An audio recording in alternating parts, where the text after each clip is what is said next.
Ժողովուրդ օրաթերթը գրում է, մինչ Շիրակի մարզը շարունակում է մնալ Հայաստանի ամենաաղքատ մարզերից մեկը, ԿԿՄՍ նախարարությունը հարյուրավոր միլիոնավոր դրամներ է ուղղել մեկ համերգային ծրագրի կազմակերպմանը կառավարության պատվերով։ Ժողովուրդ օրաթերթի ուսումնասիրությունը ցույց է տալիս, որ միայն Gravity Production ՍՊ-ն ստացել է 242 միլիոն 134 հազար դրամի դրամաշնորհ, իսկ ֆինանսական հաշվետվությամբ հաստատուղթը հրապարակված է դատարկ չլրացված վիճակում։ Ըստ պաշտոնական տվյալների Gravity Production ՍՊ-ն գրանցված է Կոտայքի մարզի Աբովյան քաղաքում, սակայն ընկերությունը Գյումրիում կազմակերպել է շուրջ 4000 մարդու համար նախատեսված երաժշտական կամուրջ խորագրով համերգը, նվիրված հայ-ֆրանսիական բարեկամությանը։ Ժողովուրդ օրաթերթը գրում է, Ժողովուրդ օրաթերթի հարցման ի պատասխան ՏԿԵ նախարարությունը փաստացի հաստատում է, որ այս տարվա հունվարին Ախթալայի ԼՀԿ ՓԲ-ում իրավիճակն այնքան էր սրվել, որ իշխանությունները ստիպված են եղել ներգրավվել աշխատակիցների եւ ղեկավարության միջև բանակցություններին։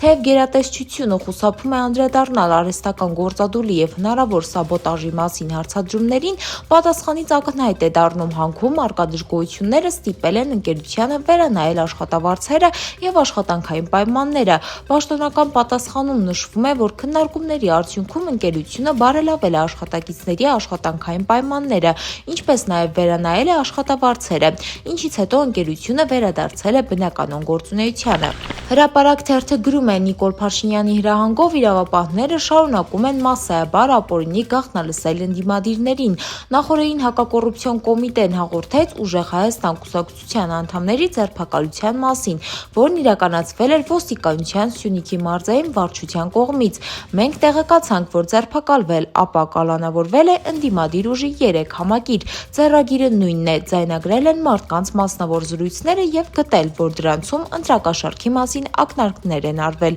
Երեկ էլ Շիրակի մարզում կատարված խուզարկությունների արդյունքում 4 հոգու էին ձերբակալել։ Ընդդիմադիրների որսը, ըստ մեր աղբյուրների, առաջիկայում էլ է շարունակվելու, փորձում են դրանով վախեցնել ժողովրդի աչքը։ Այս ձերբակալությունները եւ գաղտնալսումները բավարար են, որ արդեն իսկ ընդդիմությունը հայտարարի, որ ընտրությունները կեղծվել են, որովհետեւ ընտրությունների կեղծումը միայն քվեարկության օրը չի կատարվում, այլ շատ ավելի վաղ է սկսվում։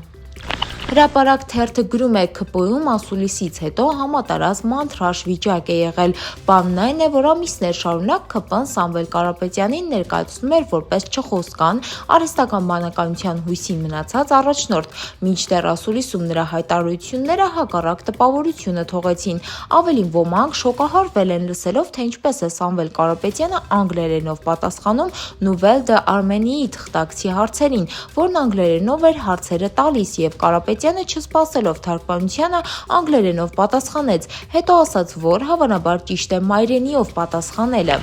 Հրապարակ թերթը գրում է, Գորիսի համայնքապետ Արուշ Արուշանյանը երեկ վերջնականապես բացեց խաղաքարտերը եւ խնձորեսկում դիմավորելով քարոզարշավի մեկնած Նիկոլ Փաշինյանին եւ խոնարհվելով նրա առաջ փարատեց բոլոր կասկածները եւ պատասխանեց հարցին. ինքն աշխատելու է, թե ոչ ՔՊ-ի օգտին։ Ինչ վերաբերում է Քաջարյանի համայնքապետ Մամբել Փարամազյանին, չնայած նա որոշ ընդդիմադիր շրջանակների խոստացել է, որ նրանց համար է աշխատելու, սակայն ՔՊ-ական շրջանակներից վստահեցրին, որ Փարամազյանը իրենց կոնտրոլի տակ է, չի կարող իրենց գլխից թռնել, քանի որ նրա գլխին քրեական գործեր կան կախված, եւ եթե մինչեւ այս պահը ազատության մեջ է, միայն այն բանի շնորհիվ, որ իրենց պետք է։